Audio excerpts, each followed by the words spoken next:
KTM 390 Adventure, Royal Enfield Himalayan 450. This is the video that you've been waiting for.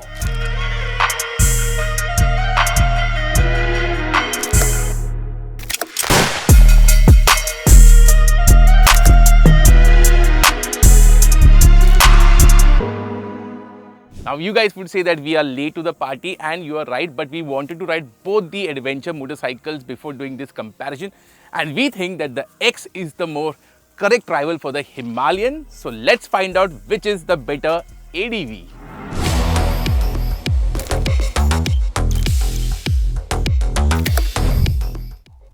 So Jayan, let's start this comparison with performance, and in this performance also let's talk about highway performance.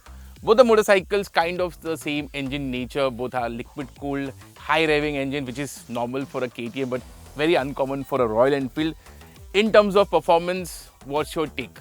This is definitely the quicker motorcycle, more horsepower, lighter, helps matters in that sense. And yes, while cruising speeds of both are nearly the same, around 110, 120 kmph, effortless cruising, but this gets to that speed quicker and it feels more manageable at that speed, right? Yeah, I think the main issue with the Himalayan is the vibrations, especially between 100 to 120 kph, which I think is the right cruising speed for our roads.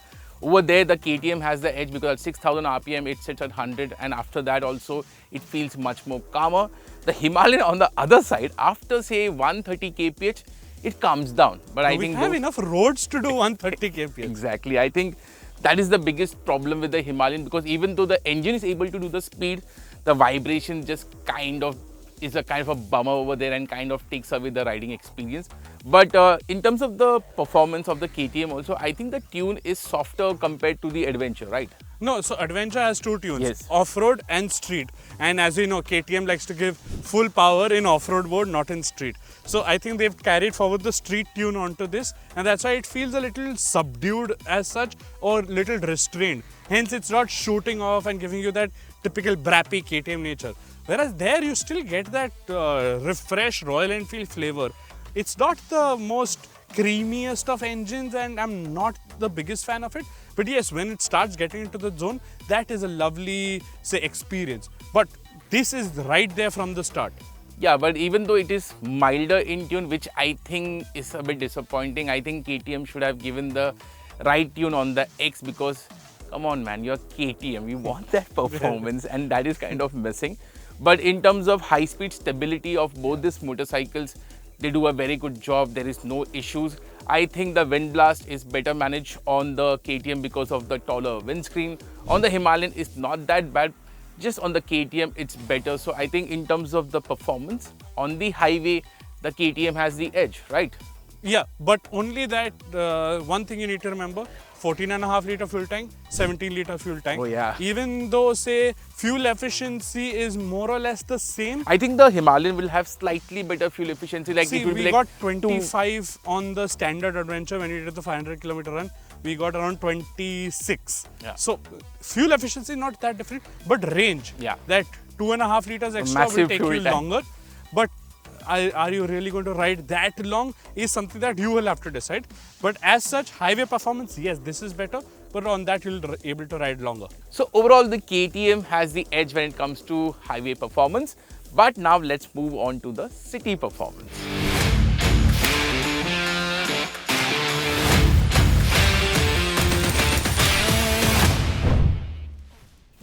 And things seem to be the same in the city as well, because I think the KTM still has the edge here also, right? I think in terms of low speed running, the Himalayan really struggles. I think it doesn't have that proper low end, which was the case with the older Himalayan with the long stroke engine. The KTM, you can actually ride this motorcycle in second gear. That's not the case with the Himalayan. You have to ride this motorcycle in first gear, or you're constantly shifting gears on the Himalayan, which is not the case on the KTM. And I think that makes the riding experience more, you know, strenuous and more effort on the Himalayan. Also the clutch action. The clutch of the Himalayan is very heavy. On the KTM, the clutch action is light. It has a quick shifter, but on our motorcycle, the test bike, the quick shifter was very notchy, especially during upshifts. Jayan has a KTM. I have ridden his 390. We have ridden other motorcycles. The quick shifter on those KTMs have performed well. Maybe this is just an issue with this motorcycle, but I don't know. But in terms of the city riding speeds, low speed riding, KTM has the edge. Are we sure we are talking the right points? Because typically, up until now, and even the comments will say, how is this possible? Royal Enfield are supposed to be better in the city. The KTM high strung, you have to work the gearbox. But actually, it is because this bike has a nicer mid-range now, and it's able to sustain from those extremely low speeds. Plus, it's got the crawl functionality, which was not there, or it's not there even on the Duke. So in the city, when you are just leaving the clutch, it will just say accelerate a little bit and not let the engine stall, and that makes it managing through the tight traffic very easy. And speaking of that, that 16 kilo weight difference of sorts helps, because this bike is a little like a jacked up Duke again, right? But it's so easy, maneuverable, lighter and lower in that sense when compared to the Himalayan. The other aspect is also the roll-on acceleration. I think even in terms of roll-on, the KTM has the edge, right? Okay, since you brought about Mumbai traffic, you rode both of these in the heat. What is the heat management like? So both the motorcycles run a bit hot. I think it's more on the Himalayan, and both the motorcycles you can feel the heat on the engine case. And but the low speed, one more thing aspect is the vibrations. Over there, the Himalayan feels better. At low speeds, the vibrations, like at city speeds, the Himalayan feels less vibey. The KTM is vibey, especially around 5 to 6,000 RPM. And even at 4,000 RPM, you can feel the vibes, especially on the left-hand side foot peg. And I think that was a very bit irritating aspect for me. That's not the case with the Himalayan. At city speeds, the Himalayan feels more chill in that sense. The KTM feels a bit busy. So in terms of a commuter, Exactly. again, KTM wins. Okay, before we move on to the next segment, do you remember when was the first generation KTM 390 Adventure launched in the country? In India, not internationally, in India. And what about the first generation Himalayan? Yes, you have to roll back the time a bit. If you know the answer, do let us know in the comments or wait till the end of the video for the answer. And now let's move on to comfort.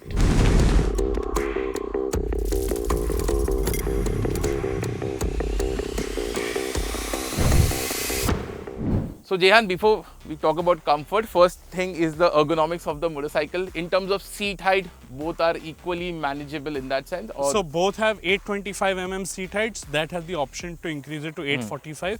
And I for one feel it to be most natural at 845, because at 825 it feels like this inside the motorcycle. I right? think because we are slightly on the taller side, we are around 5 feet 10. Maybe for shorter riders, the lower seat height would be a better option. But in terms of the seat height, it is accessible. Correct. One thing on the KTM is that it is narrow. It's not as wide as the Himalayan. So even for shorter riders, I think the KTM will have a slight edge on that aspect. This doesn't feel like an 825. This feels almost 800-ish, almost, because of how narrow that midsection is. And even shorter riders, I've seen people who are 5'4", 5'5", find their footing on the bike. Let's talk about the riding posture. Both are almost similar in terms of their riding posture, upright, wide handlebar. Yes. The only thing is the Himalayan has the advantage is that the seat to foot peg distance is slightly more. So on the KTM, you might feel a little cramp, especially if you're a taller rider. Whereas on the Himalayan, it feels a little top heavy, whereas this is more neutral, right?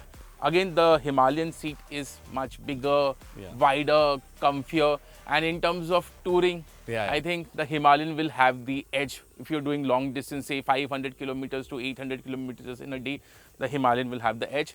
That's not the case with the KTM, right? It's not that it won't be possible, but it's just that it's not quite as long. And also the seat profile. Now we've talked about the narrowness, but the profile itself is after 200 to 50 kilometers, it starts to dig into the thighs a little bit, and it could have done with a slightly firmer seat in that sense. The seat cushioning is also soft. Overall, while this is great, the Himalayan just has the edge. Right? And that same edge continues when you talk about the pillion rider. Again, for the pillion rider, the seat, the space is more compared to the KTM. Also, you sit slightly upper, kind of a split seat on the Himalayan. And the rider to the pillion distance is also there. So you're not very close to each other. You're in your own space. That's not the case with the KTM. You sit very close to each other. And I think it just narrows down further for the pillion. And I think we rode for like some 10 odd kilometers and my bum was aching. I was like, is it over? Is it over? So Maybe if you're on the slimmer side, Yeah. it might work for you. This is for lovers, that is for enemies if that is the case, but no, technically that is a more spacious setup. Yeah. Plus, if you want to take luggage also, there is a luggage rack there, right? Yeah. Which is absent over here. I think KTM missed the trick over there in terms of, Or did they? You know they are struggling with money, they want more money, so that's why they might charge you extra for the luggage rack. Yeah. So accessories. Very smart Modern, in that sense. modern problem, modern solutions. Finally move to the main question, which is the suspension. Yeah. So the suspension travel of the X is same as the Adventure. Yeah. It is not adjustable, that we Correct. know. Again, the Himalayan doesn't get adjustability. Yeah. But in terms of the suspension quality, the Himalayan just kills it. I don't think so there's any other motorcycle in this segment which is of that level when it comes to the damping. You can just ride through all the undulations, you can ride over potholes, you can jump over speed, you can do whatever. You don't slow down on the Himalayan, which is not the case on the KTM, right? You have to take a little bit of caution, not as much as the first generation 390 You Adventure had to- for sure. You have to Right? skip the pot. Yes. On that bike, you either slowed down or you avoided it anyhow, but which was not possible sometimes. But here you can take them, but you have to take it with a little bit of caution. This has perhaps the best suspension setup of any bike made in India. Absolutely. Right? Absolutely. And that's why you can ride it in a slight carefree manner. You can take in the bumps and yeah, I will do it. Two-up riding, single riding, with luggage, without luggage, anywhere. The suspension works beautifully. So in terms of comfort, in terms of touring, in terms of two-up riding, everything. So as a tourer, I think the Himalayan is the best tourer in this segment right now.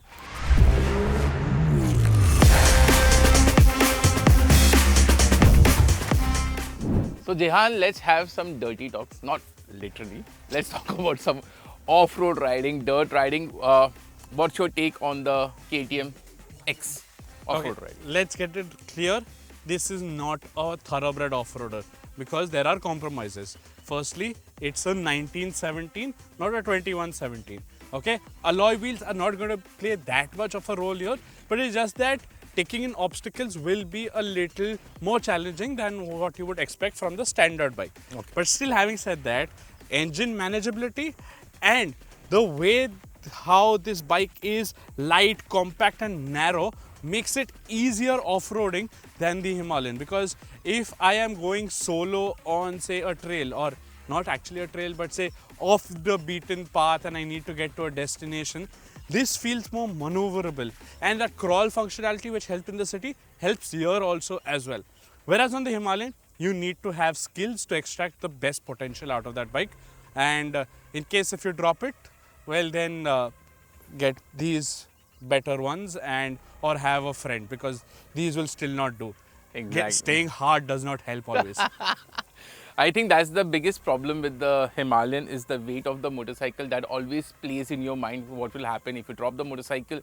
Will it hurt you also? That's the first thing that comes to your mind. Second thing is, if I drop it, how would I lift this up? Because this is, even though this is lighter than the first gen Himalayan, just because of the wheelbase. How many? Just 3 kilos. 3 kilos. क्या keto diet किया है?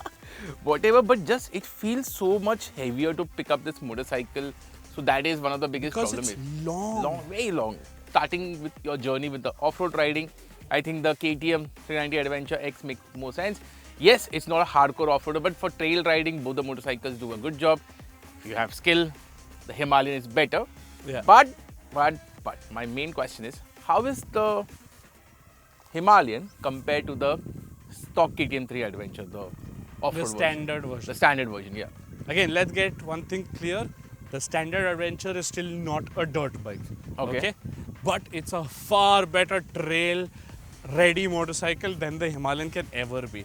Because again, whatever makes this X good, it makes that even better. You know, if you've seen our footage, or I'll ask the editor to put the footage of how many jumps and water crossings and whatnot we did on the first ride. So absolutely it was fun.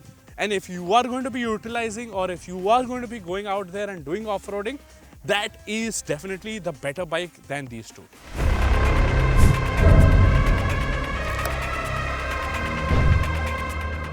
Now let's get into the other missing bits that you want to know about, like handling, braking, technology, features and everything of that sort. Let's start with handling. And 19-inch front wheel, the tighter dimensions helps. And this is, like I said, a jacked up Duke, right? Exactly. And also the weight, because it is lighter.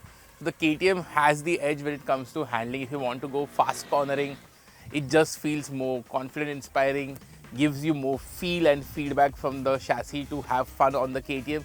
Same thing we have already spoken about, the agility part in the city riding aspect.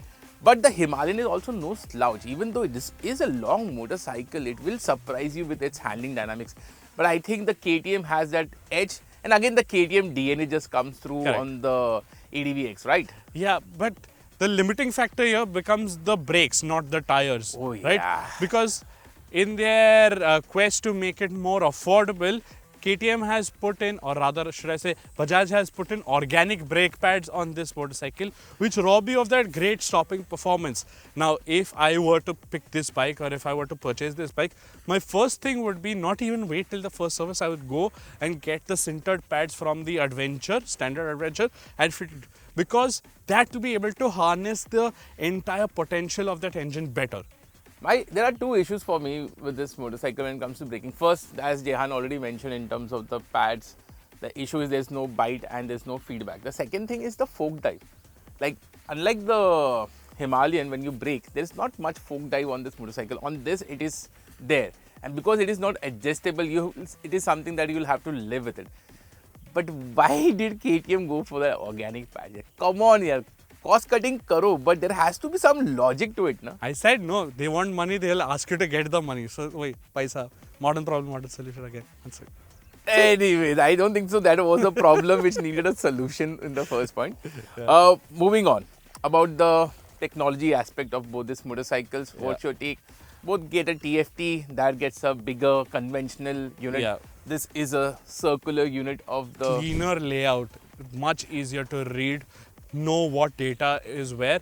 And furthermore, in case if you want to switch through any settings, the switch cube here is nicer, cleaner interface and very intuitive, right? The switch cube of the Himalayan is one of the biggest sore points of this motorcycle. In fact, during the monsoon, it even stopped working. So I think the switchgear quality, KTM has nailed it with the new X, the finish, the whole feel of the motorcycle through the handlebar when you're doing it. I'm also not a big fan of the rotary switchgear. We both are not big fans of that. Yes, this thing gets Google Maps, but again, you have to cast your screen, which means you will run out of battery. So the best bet still is a mobile mount. Let's talk about the mirror. The kind of mirrors you get on the X, very wide, very nice. They are not very vibey. You actually get to see the what's happening. In terms of the overall quality, I'm not saying that the Himalayan has the best quality out there, but just in terms of the feel, the way the motorcycle is put together, it just feels slightly better than the KTM. So visually, it will look far more appealing that way. But the fact of the matter, these plastics are dirt bike inspired plastic. So yes, they will get scuffed up easily, but the thing that they won't do is break very easily. In fact, if you see how flexible these are. So like, looks like that wallet seller in a local train. Aisa bhi karo, mera wallet kuch nahi hota. Let's see how it stands the test of time.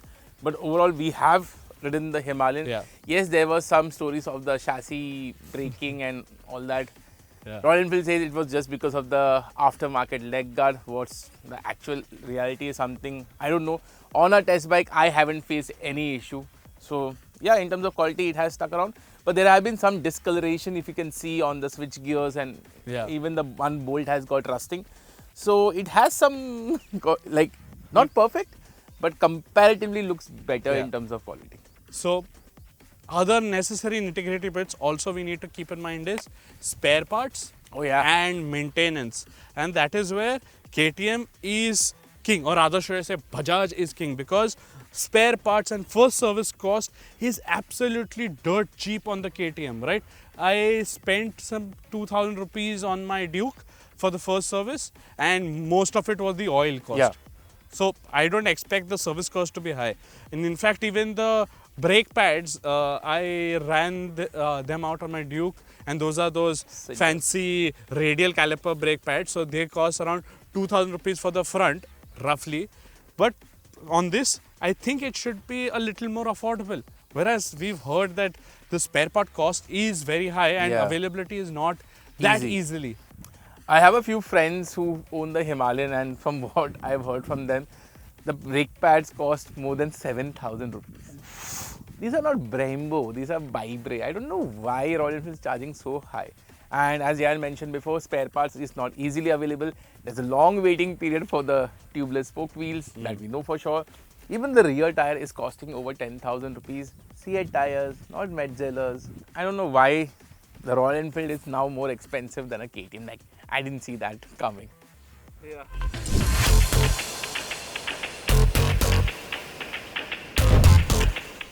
So it's time for verdict, but before that, let's just answer the question that we asked earlier. The 390 Adventure, the first gen, came out this year. I mean, the proper 390 Adventure came out this year, but the first gen came out in 2020, early 2020. Remember, before COVID. Yeah, and the Himalayan was much earlier. It made its debut in 2016, a day before the Auto Expo. I distinctively remembering attending that launch, and yeah, trivia is over. Let's get back to the video. So, Jan, verdict time. First, let's get the price out of the way.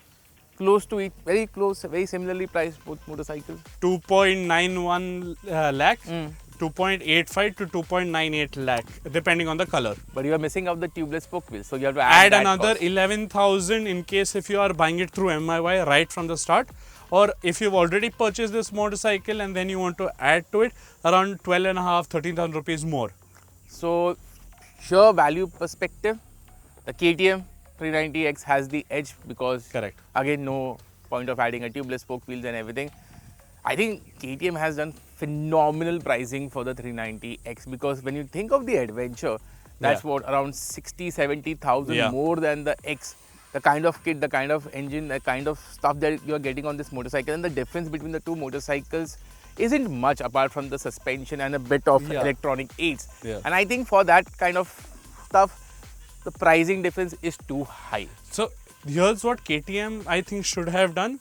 Increase the price of this by around 10,000 and decrease the price of that by another 10,000. Then the price difference wouldn't be that high, and justifying that premium would have been easier. Right now, 76,500 rupees almost is far too much to justify, because you can get a lot of riding gear, a lot of petrol and a lot of experience done with that kind of money, right? Yeah, and Jehan's math is not good for us buyers, because he's saying increase the price. I think he's from the finance ministry, I think somewhere, like he has a future there. Anyways, coming back to the motorcycles, in terms of the price point, value point, KTM has the edge.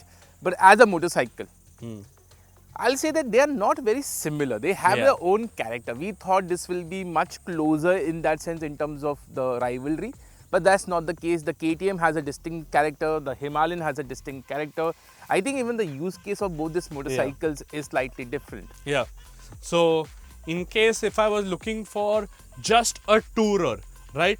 A bike which I just want to clock miles on, I would pick the Himalayan, purely for the fact that the comfort levels on offer are far better than the KTM, and because of the larger fuel tank, I'll be able to clock a lot of miles in one stretch. Exactly. Right? I think this is the best tourer out there, sub 5 lakh rupees if you're in the market. If you just want to go touring, there's nothing which comes close to the Himalayan.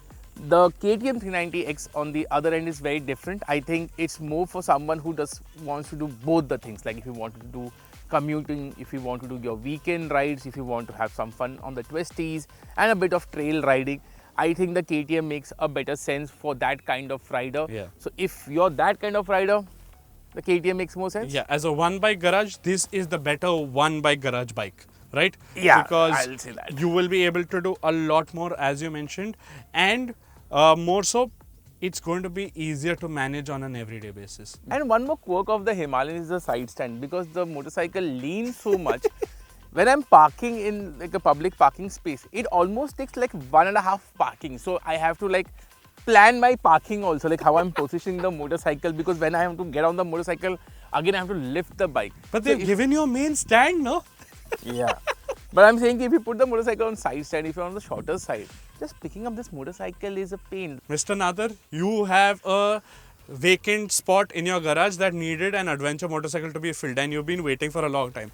Yeah. Are you picking this? Are you picking this? Or are you picking the standard adventure? Uh, Or are you still going to be waiting? I've been waiting for many years by now, but I think as a motorcycle, the X makes more sense for my kind of usage, but I will not put down my money right now because Yeah. KTM, first lot, first batch, not a good combination. We have experienced it personally with Jehan and his KTM 390 Duke where, yeah, he had to replace the engine of the motorcycle. So Within 250 kilometers, I had to replace the engine, but after that, I have not had a single, say, issue with the bike at all. So the KTM at that point in time makes you say like, why must you make me suffer? with the Himalayan, planning to buy the bike, just go ahead. You have ridden this motorcycle enough to know the thing. As we mentioned before, after say like the aftermarket cost will be higher in terms of owning the motorcycle. And if you're buying the bike, please get the tubeless spoke wheels. Makes life so much easier because whenever I'm out touring on this motorcycle, the only worry I have is a puncture because getting a puncture fixed on a tube motorcycle, tube tire is now such a pain that you have to remove the tires and everything. But yeah, as a motorcycle, as we mentioned before, we thought this will be a very tight competition, but actually they have their own distinct flavors. But still, as a overall all-rounder in that sense, the KTM has the slight edge. Yeah. So what did you think about our video? What did you think about our verdict between these two bikes? Do let us know in the comment section below. Don't forget to like and share this video. Subscribe to our channel, hit the bell notification icon, and please wear proper riding gear on all your rides. Yeah, and what's your take on this motorcycle? Do let us know in the comments what you want to see in the future, what kind of comparisons, what kind of videos that you want to see. Please let us know in the comments, talk to us, give us some feedback, and we'll try to work on it. Thank you.